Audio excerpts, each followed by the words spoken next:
दोस्तों इस वीडियो में आज हम बात करने वाले हैं 5 ड्रॉप शिपिंग नीश के बारे में, जो कि अगर आप उसके ऊपर काम कीजिए तो बहुत ही ज़्यादा वो प्रॉफिटेबल साबित हो सकती है और उसमें कन्वर्जन रेट भी बहुत ज़्यादा हो सकता है। देखिए, आपको पता होगा कि ड्रॉप शिपिंग जो लोग करते हैं, जो इस इंडस्ट्री में ऑलरेडी हैं, वो उनका टारगेट मार्केट जो होता है वो आमतौर से यूएस या कनाडा में होता है। ठीक है, तो आपको ये देखना है कि यूएस और कनाडा में जब मेरी टारगेट मार्केट वहाँ पे है तो वहाँ के लोग वहाँ का कल्चर क्या है, वहाँ के लोगों को क्या पसंद है, वहाँ के लोग क्या खरीदते हैं, किस तरह से खरीदते हैं, आपको ये स्टडी करना पड़ेगी। जब आपने एक बार अपनी टारगेट मार्केट डिफाइन कर ली है कि यूएस और कनाडा में ही आपकी टारगेट मार्केट है मोस्टली, तो फिर आपको ये देखना पड़ेगा कि वहाँ के लोग क्या खरीदते हैं। तो अब बात करते हैं नीश के बारे में। देखिए दोस्तों, अगर आपने हॉलीवुड मूवीज देखी होगी तो आपने तकरीबन हर दूसरी फिल्म में आपने ये देखा होगा कि वहाँ के जो बच्चे होते हैं या टीनेजर्स जो होते हैं या किड्स जो होते हैं वो बहुत ज़्यादा स्केट यूज़ करते हैं। टीनेजर के अलावा जो बड़े लोग होते हैं, जो मतलब कॉलेज गोइंग बॉयज़ जो होते हैं या गर्ल्स जो होती हैं, वो सब स्केट बोर्ड जो है वो बहुत ज़्यादा इस्तेमाल करते हैं। स्केट बोर्ड आपने देखा होगा कि कॉलेज जो है, कॉलेज जा रहे हैं स्टूडेंट्स जो हैं, पीछे स्केट बोर्ड लगा के हैं। ठीक है, या ऐसे पार्क में है स्केट बोर्ड लगा हुआ है, तो स्केट बोर्ड वहाँ पे तकरीबन हर टीनेजर से लेके बच्चे से लेके सब लोग वहाँ पे स्केट बोर्ड इस्तेमाल करते हैं। ये वहाँ पे एक तरह से कल्चर या फैशन कह लीजिए, आपके यूएस और कनाडा के ये कल्चर में शामिल है। ठीक है, तो अगर आप स्केट बोर्ड के ऊपर एक अपनी ड्रॉप शिपिंग की वेबसाइट आप बनाइए और आप यूएस कनाडा में मार्केटिंग कीजिए तो चांसेस है कन्वर्जन रेट बहुत ज़्यादा होगा और बहुत ज़्यादा प्रॉफिटेबल भी साबित होगा। ठीक है, अब हम लोग अपने दूसरे निश की बात करते हैं। दूसरा निश जो है वो इसी से जुड़ा हुआ है, वो है स्केटिंग शूज। स्केट बोर्ड वो जो था वो एक अलग निश था, अब ये स्केटिंग शूज है। आप देखिएगा जिस तरह से स्केट बोर्ड बहुत ज़्यादा डिमांड में है यूएस कनाडा में, उसी तरह स्केटिंग शूज जो है वो भी बहुत ज़्यादा डिमांड में है। हर स्टूडेंट या आप ये कह लीजिए जो स्टूडेंट नहीं भी है वो भी स्केटिंग शूज उसके पास ज़रूर होते हैं। ठीक है, तो स्केटिंग शूज वहाँ पे एक कल्चर में शामिल है, वहाँ पे हर लोग मतलब एक तरह से फैशन है वहाँ पे स्केटिंग बोर्ड स्केटिंग शूज। तो अगर आप स्केटिंग शूज के ऊपर एक अपनी ड्रॉप शिपिंग वेबसाइट जो है क्रिएट करते हैं और यूएस कनाडा में मार्केटिंग करते हैं तो चांसेस है आपकी कन्वर्जन रेट बहुत ज़्यादा बढ़ जाएगी और आप जो है ये बहुत ज़्यादा प्रॉफिटेबल भी साबित हो सकता है। ठीक है, अब तीसरा जो नीश हम जिसकी बात कर रहे हैं वो है ये जिसको बोलते हैं कि साइकिल। आपने देखा होगा, आपने गौर किया होगा कि बॉलीवुड हॉलीवुड मूवीज जो है उसमें साइकिल वहाँ के बच्चे जो हैं, टीनेजर्स हों या एक सर्टेन बड़ी उम्र के लोग भी जो हैं साइकिल बहुत ज़्यादा चलाते हैं। हम लोग के इंडिया में इतनी साइकिल नहीं चलती जितनी यूएस कनाडा में साइकिल चलती है। जो कॉलेज के स्टूडेंट्स होते हैं वो भी अगर साइकिल्स में आते हैं वहाँ पे आप गौर कीजिएगा। ठीक है, तो वहाँ पे साइकिल बहुत ज़्यादा खरीदी जाती है। ठीक है, तो अगर आप एक कंप्लीटली एक वेबसाइट ड्रॉप शिपिंग की वेबसाइट बनाइए, साइकिल के ऊपर सिर्फ साइकिल रखिए वहाँ पे और उसकी मार्केटिंग आप यूएस और कनाडा में कीजिए तो चांसेस है आपकी सेल्स बहुत ज़्यादा होगी, कन्वर्जन रेट बढ़ेगा।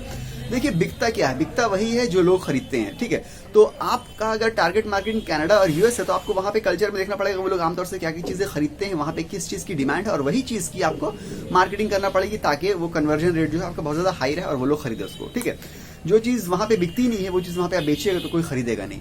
ठीक है, तो साइकिल वहाँ पे बहुत ज़्यादा चलती है अभी भी। ठीक है, और साइकिल की कन्वर्जन रेट जो है बहुत ज़्यादा हाई हो सकती है और साइकिल क्योंकि सस्ती चीज़ नहीं ना, वो आपके 500-400 यूएसडी में साइकिल मिलती है। ठीक है, तो अगर मान लीजिए आपकी महीने में 1-2 साइकिल भी आपकी सेल हो जाती है तो उससे भी आपका काफ़ी प्रॉफिट हो सकता है। ठीक है, आप ये मत सोचिए कि रोज़ एक साइकिल सेल होना चाहिए।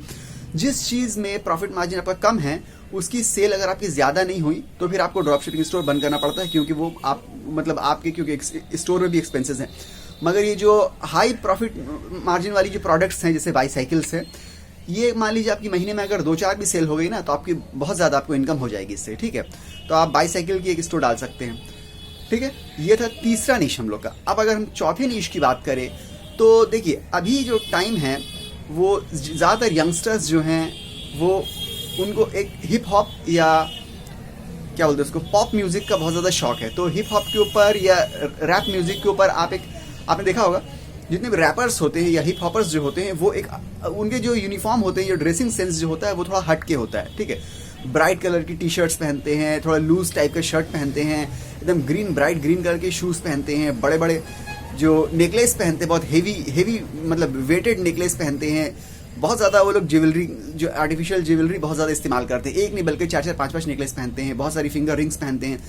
तो ज्वेलरी वो बहुत ज़्यादा इस्तेमाल करते हैं और हेवी ज्वेलरी इस्तेमाल करते हैं, हेवी मेटल ज्वेलरी इस्तेमाल करते हैं। और उनके जो ड्रेसेस जो होते हैं, जो कपड़े जो होते हैं, जो पहनते हैं, वो क्लोथिंग्स जो होती है वो थोड़ा अलग टाइप की होती है, ठीक है। उनका कलर थोड़ा अलग टाइप का होता है। तो आप एक ड्रॉप शिपिंग स्टोर बना सकते हैं जिसमें आप रैपर्स या हिप हॉपर्स के लिए मतलब फैशन गारमेंट्स रखिए, उनके लिए ज्वेलरी रखिए, उनके शूज़ रखिए।